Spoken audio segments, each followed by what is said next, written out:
Here we are continuing May, June 2017, 31 variant. Question number 4.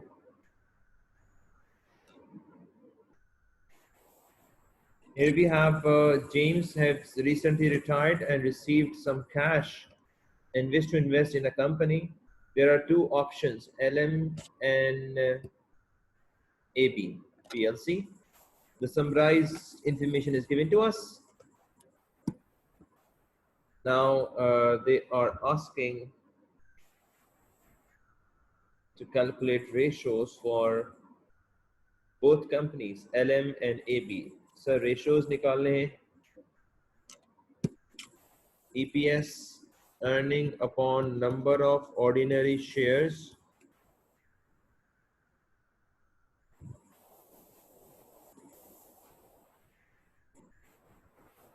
and earning formula is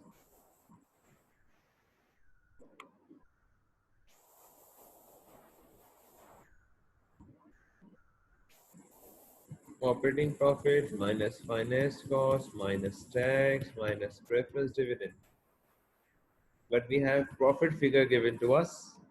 तो profit का मतलब है ये वाली figure. Profit का मतलब है ये सब कुछ हो गया. तो profit minus preference dividend. 125,000 minus preference dividend.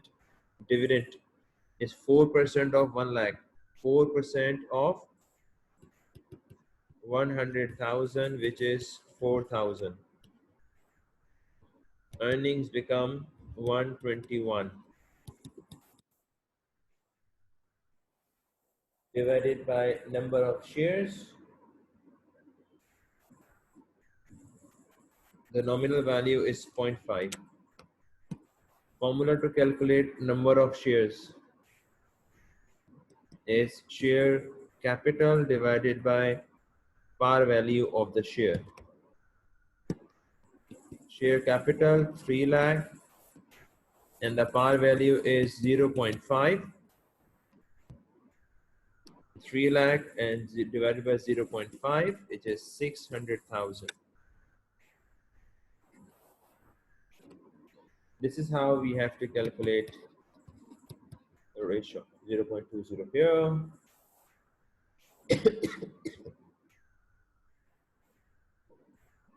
The formula to calculate price earning ratio.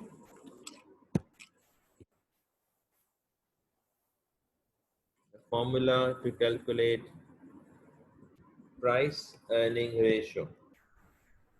MPPS over EPS. MPPS over EPS. MPPS should have been given in the question. For both companies, MPPS for both companies is 2 over 0.20.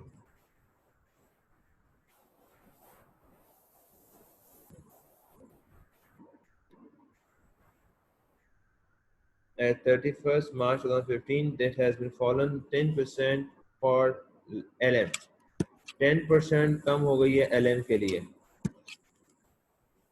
0.2 minus करूंगा तो इसका market price आ जाएगा 1.8. 10% कम हो गई है ना, तो 2 का 10% निकालूंगा तो 0.2 ही आएगा, तो माइनस करूंगा तो 1.8 मार्केट प्राइस बन जाएगी. So 1.8 divided by 0.2, which is 9. ये पर शेयर में होता है और प्राइस अर्निंग रेशियो टाइम्स में होता है, 9 टाइम्स. डिविडेंड यील्ड परसेंटेज में होता है DPS over MPPS. DPS over MPPS. Both companies paid dividend. Both companies paid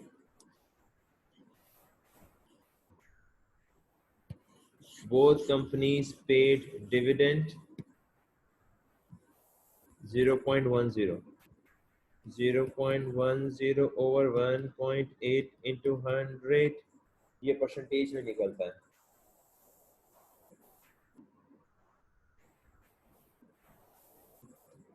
5.55 या 5.56. डिविडेंड कवर, जिसे कवर कर रहा हुआ नीचे होता है डीपीएस, ईपीएस 0.2 ओवर 0.1, ये भी टाइम्स में आंसर आता है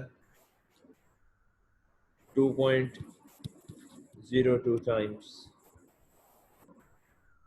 इवेलुएट द परफॉर्मेंस, अब दोनों की परफॉर्मेंस निकाल के आप डिस्कस कर लीजिएगा इसे। Industrial average is 25%, world industry पे गियरिंग, गियरिंग को एक्सप्लेन कर रहे हैं। Gearing measures the risk of the business.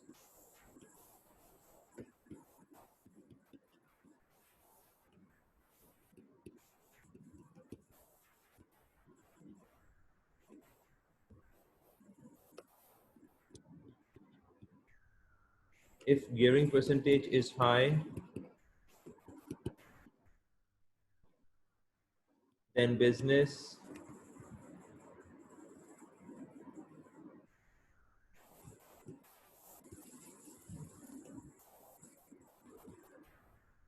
is risky for investment.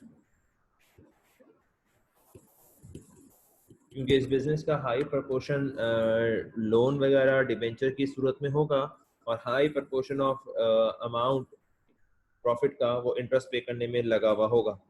अब आपको कह रहा है गियरिंग निकालें, दोनों की गियरिंग कैलकुलेट करें। ये मैंने C1 एक्सप्लेन किया है, ये वाला मैंने C1 एक्सप्लेन किया है। आइए मैं C2 कैलकुलेट करता हूँ गियरिंग।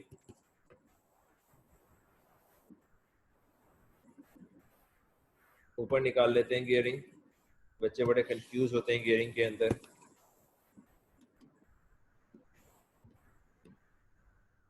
मैं इसके लिए बच्चों को आसान फॉर्मूला बताता हूँ, अंदर वाले डिवाइडेड बाय अंदर वाले प्लस बाहर वाले इंटू 100। आओ पहले देखते हैं अंदर वाले कौन है और फिर बाहर वाले कौन है इसके अंदर।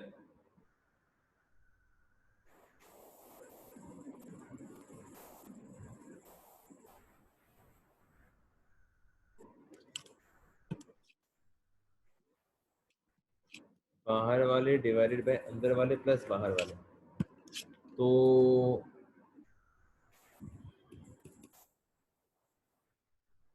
अगर मैं बाहर वालों को देखूं तो बाहर वाले मुझे मिल रहे हैं इसमें 150 डिवेंचर मिल रहे हैं और non redeemable preference shares 1 lakh.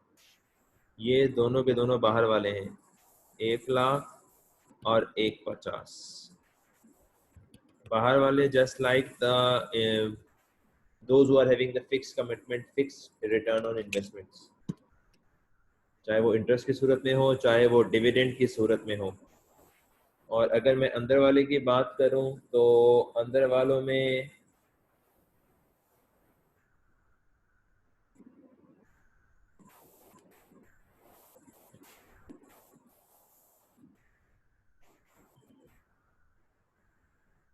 ₹3 lakh ordinary है,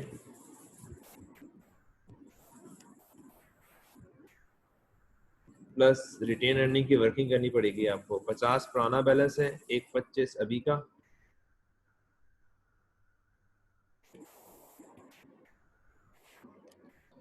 माइनस इसमें से इंटरेस्ट डिविडेंड माइनस करना होगा प्रेफरेंस का, अभी थोड़ी देर पहले हमने निकाला था, रिमेम्बर। और इसमें एक और चीज माइनस करनी होगी जिसका नाम है डिविडेंड, प्रॉफिट में से ही माइनस होता है।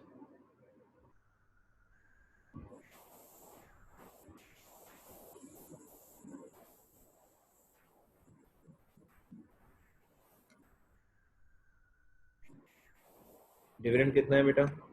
0.10 था हर कंपनी का, 0.10 ऑन नंबर ऑफ शेयर्स। ये मैंने ऑर्डिनरी डिविडेंड निकाला है 60,000 ऑर्डिनरी डिविडेंड।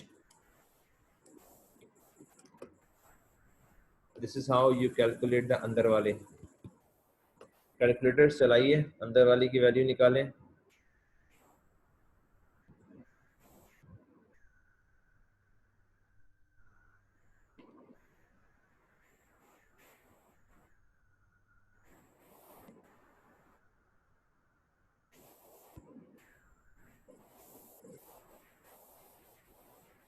411 आ रहा है।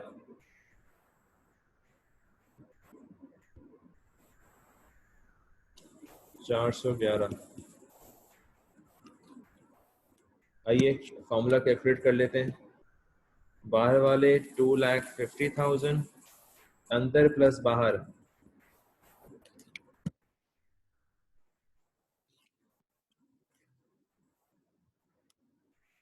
411 और 250 इंटू 100। कैलकुलेटर्स फॉर्मूला बता दें।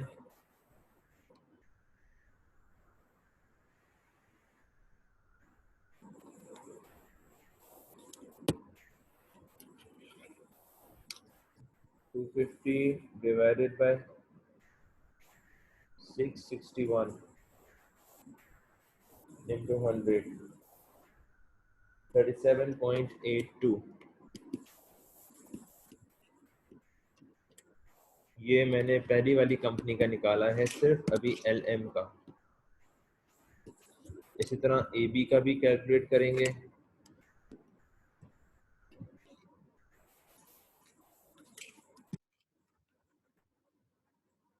AB के लिए भी चूज करें। 150 और 50 ये सारे हो गए बाहर वाले,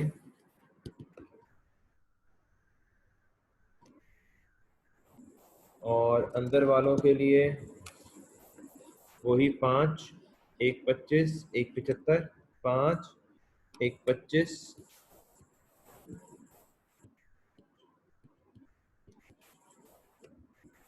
175 माइनस प्रेफरेंस डिविडेंड कितना होगा? 4% ऑफ 150।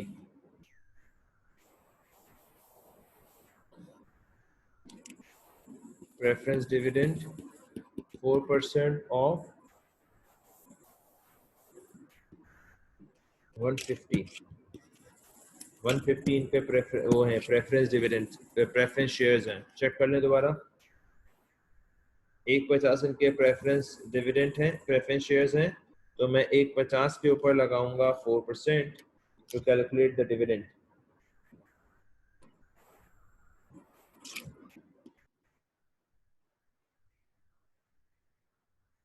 और माइनस करूंगा इसमें से प्रेफरेंस डिविडेंड 0.01 पर शेयर है, और हर शेयर इनकी पार वैल्यू 1 है।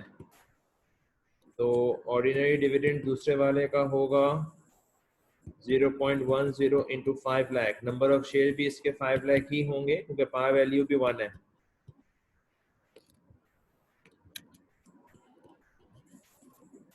जी सर, इनका सम निकाल लें। 500 plus 125 plus 175 minus 6 minus 50, 744।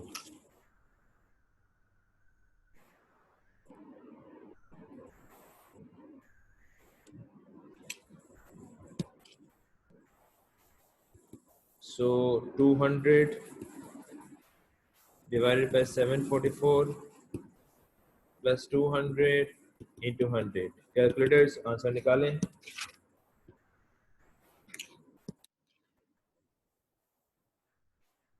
20%।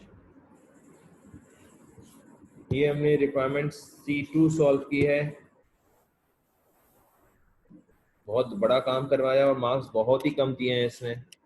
Now analyse the gearing. आइए मैं आपको पॉइंट बताता हूँ क्या क्या पॉइंट एक्सप्लेन करने हैं C3 के लिए। 5 मार्क्स हैं।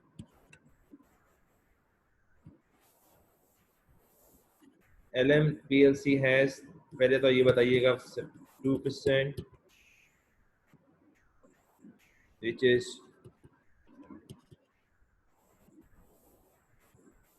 very much higher than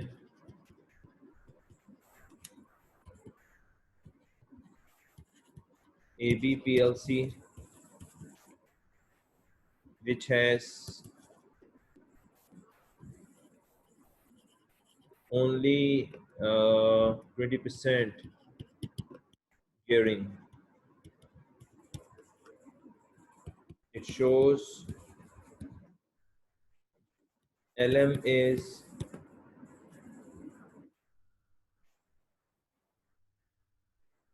highly geared than AB.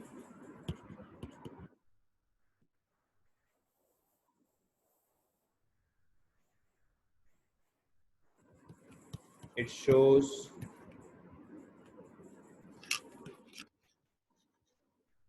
it become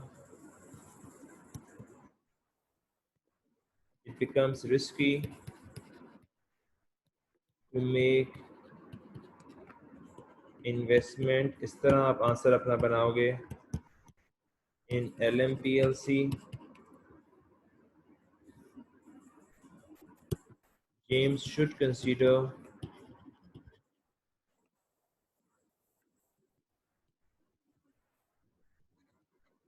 ABPLC for investment.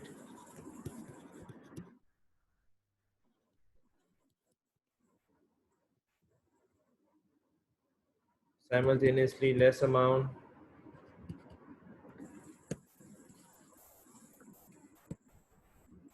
Similarly, less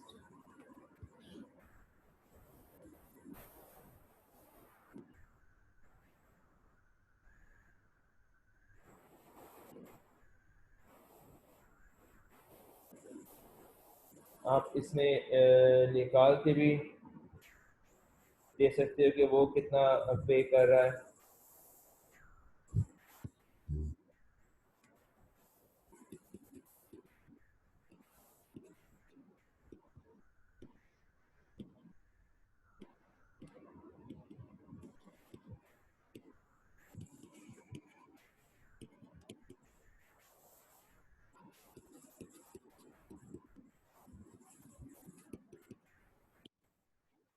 इंशाल्लाह ये आपको 5 नंबर दे देगी थ्योरी.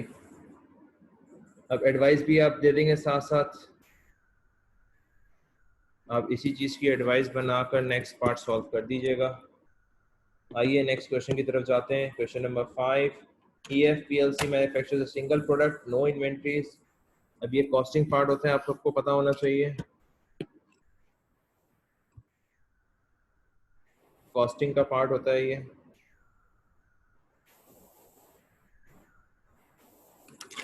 आपके next 2 questions are relevant to the costing.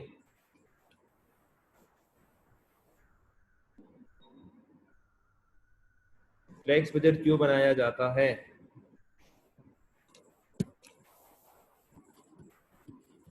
Actual production is not equal to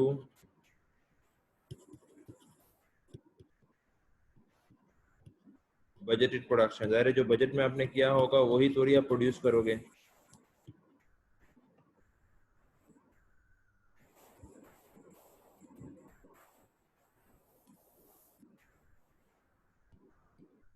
If base output is same, then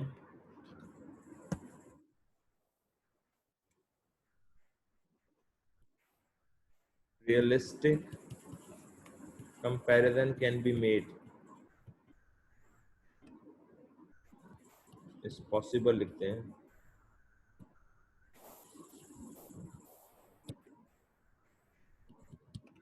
ज़ाहिर है अगर मैंने budget में सोचा था 1000 प्रोड्यूस करूंगा और एक्चुअल में 800 प्रोड्यूस करके बेच रहा हूँ. रिगार्डिंग बजटेड प्रोडक्शन मेरी 1000 है, मैं बेच रहा 800 हूँ, तो मैं इनको कंपेयर थोड़ी कर सकता हूँ इनकी कॉस्ट को इनके प्रॉफिट्स को. उसके लिए कॉमन होना चाहिए बेस. आइए नेक्स्ट वन मांगता है कि budgeted profit for the month of March.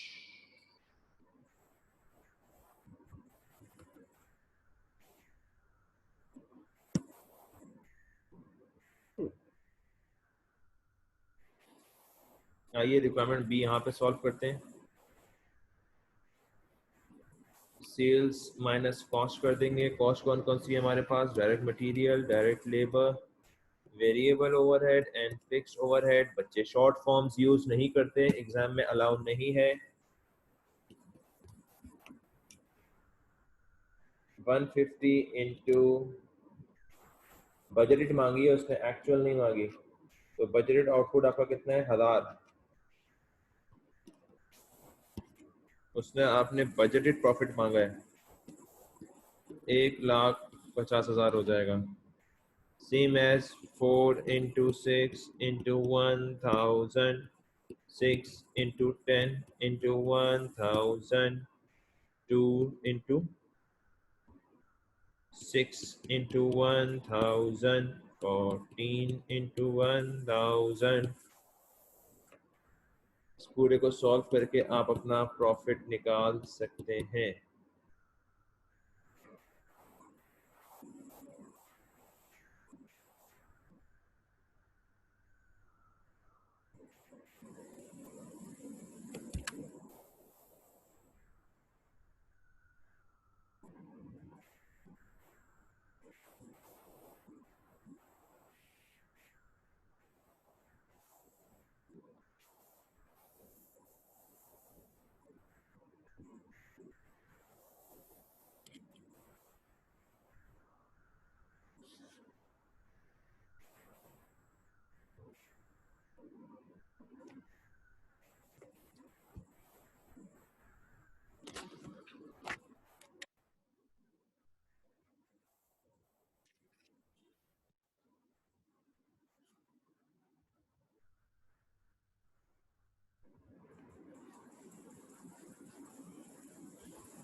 Prepare a budgeted profit for the month of March.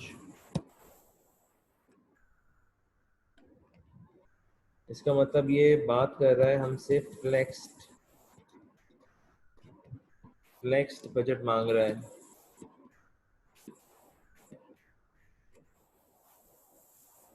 अच्छा, स्पेसिफिकली फॉर द मार्च कहकर इसने हमें ये इंश्योर कर दिया कि भाई आप फ्लेक्स बजट बनाओ मार्च का स्पेसिफाई करके।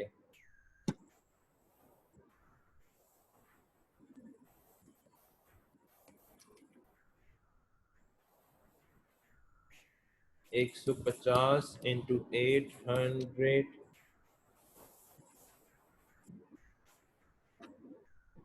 रेट वही होगा 4 इंटू 6, आउटपुट होगा 800।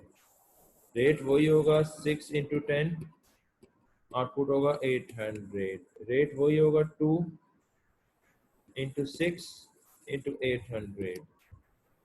ये डॉलर है, ये डॉलर है, ये आर्स हैं, ये आर्स हैं, ये डॉलर है। 19,200, 48,000, 9,600,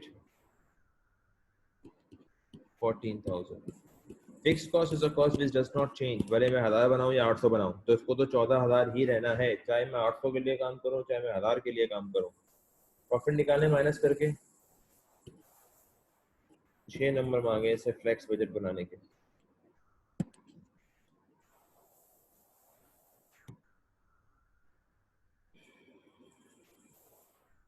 Actual cost of direct labor in March is this. Staff had paid at the rate of 9.8.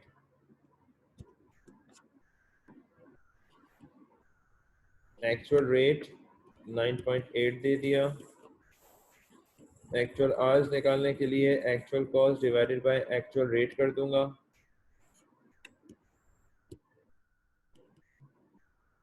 50176 over 9.8,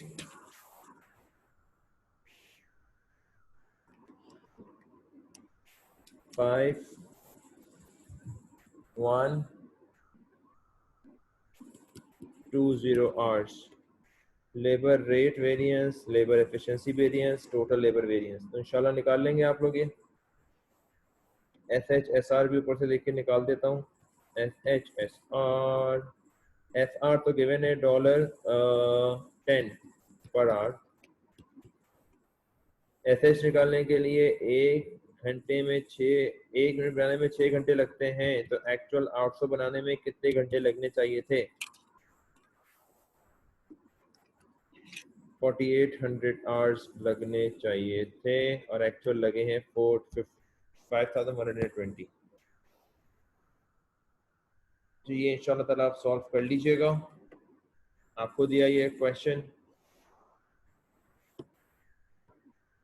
आइए towards the last question, ABC costing से रेलिवेंट लास्ट क्वेश्चन है।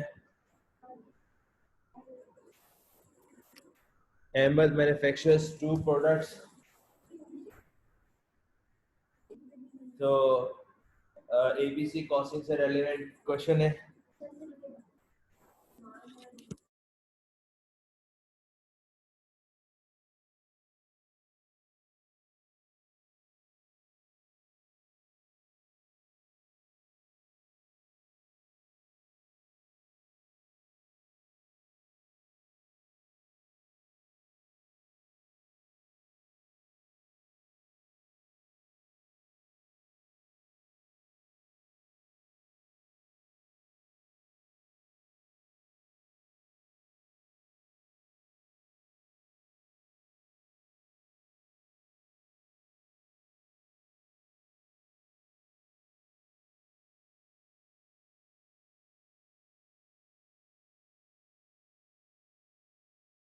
So there are two products X and Y. Demands are given to us.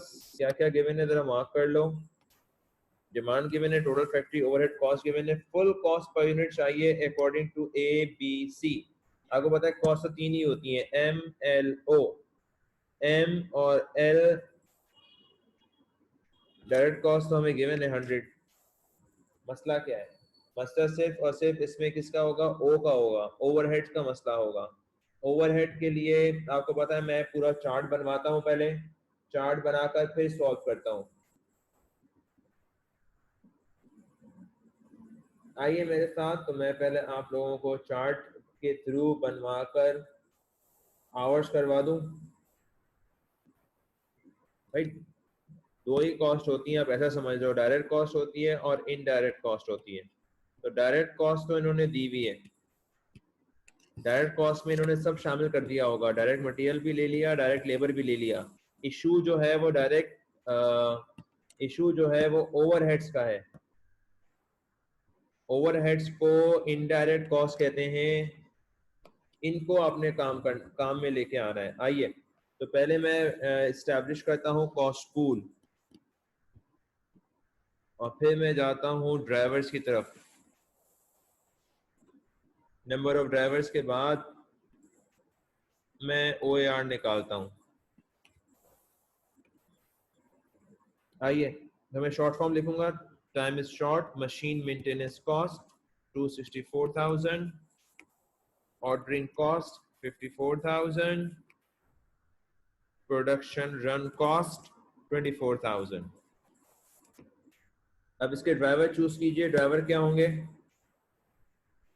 Ordering cost के तो number of orders हो जाएंगे, number of orders,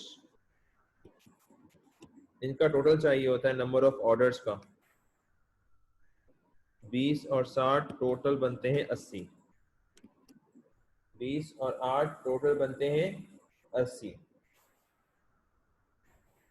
number of production runs, number of production run, ये base बनेगा production run cost का।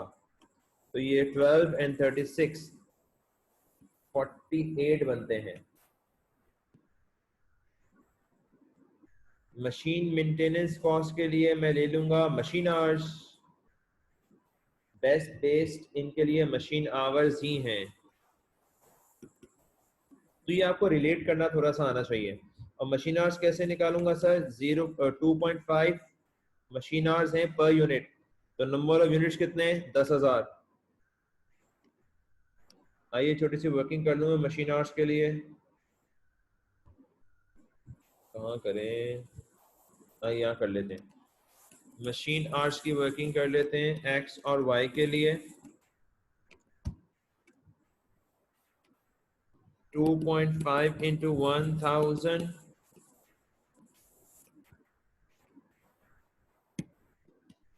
ये मैंने x के लिए निकाला है।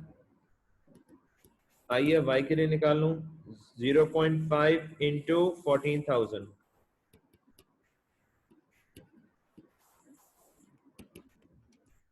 7,000 32,000। यहाँ मुझे टोटल चाहिए होते हैं।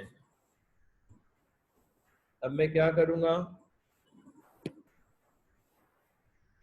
इनको इनसे डिवाइड कर दूंगा, ये इस कॉलम को इस कॉलम से डिवाइड कर दूंगा। कीजिए कैलकुलेटर्स, 264 ओवर 32,000। पहले वाला करके दिखा रहा हूँ, बाकी जल्दी जल्दी आप डायरेक्ट कर लीजिएगा। 264 ओवर 32,000, 8.25। इसी तरह दूसरा वाला 54,000 ओवर 80, 675 पर ऑर्डर, 675 पर ऑर्डर पर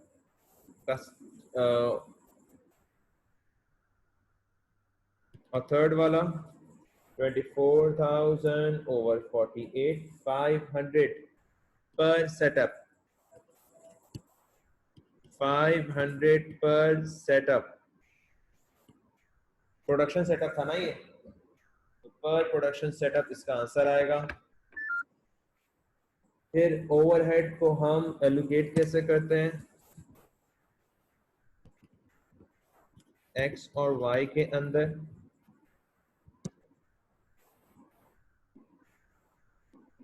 वही 8.25 का रेट है, इसके अपने मशीन आवर्स से मल्टीप्लाई कर दो 25,000, और दूसरे वाले को रेट वही है 8.25, उसके मशीन आवर्स कितने थे वाई के,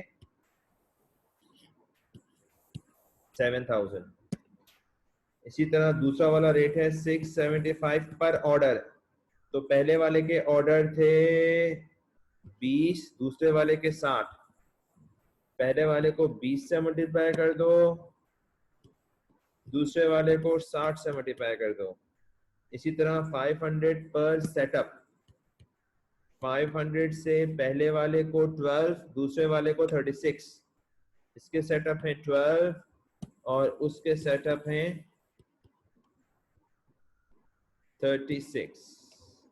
अब इन सबको एक साथ कैलकुलेटर में डालकर मल्टीप्लाई कर लो, टोटल ओवरहेड्स आ जाएंगे।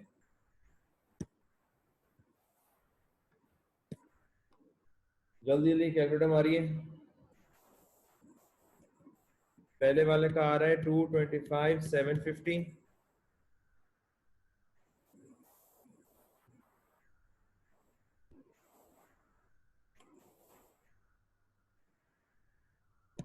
और सेकंड वाले का आ रहा है 116250। ये हैं टोटल ओवरहेड्स दोनों के अलग अलग, डिवाइडेड बाय यूनिट्स कर दोगे तो आपके पास ओवरहेड पर यूनिट आ जाएगा।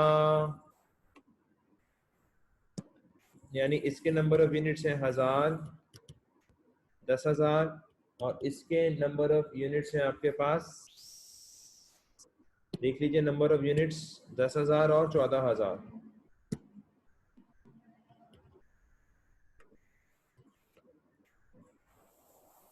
इसका आ रहा है 8.3 पर यूनिट, और इसका आ रहा है $22.58। अब आपको चाहिए क्या था, फुल कॉस्ट पर यूनिट। अब इसी के अंदर आप direct cost per unit add कर दें दोनों की। इसकी डायरेक्ट कॉस्ट थी 100, तो ये हो जाएगा 122.58। इसकी डायरेक्ट कॉस्ट क्या थी, डायरेक्ट कॉस्ट 50, तो इसका आंसर हो जाएगा 58.3। That's it. ये फुल कॉस्ट पर 10 नंबर की रिक्वायरमेंट है।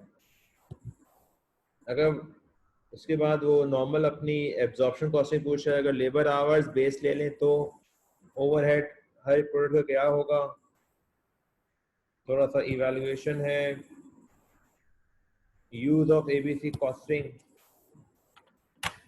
Okay dears, thank you very much. So year एयर हमारा सेकंड पार्ट कंप्लीट हुआ, और ये एयर आपने कंप्लीट करना है। Thank you very much. अपना और अपने घर वालों का ख्याल रखिएगा। अल्लाह हाफिज।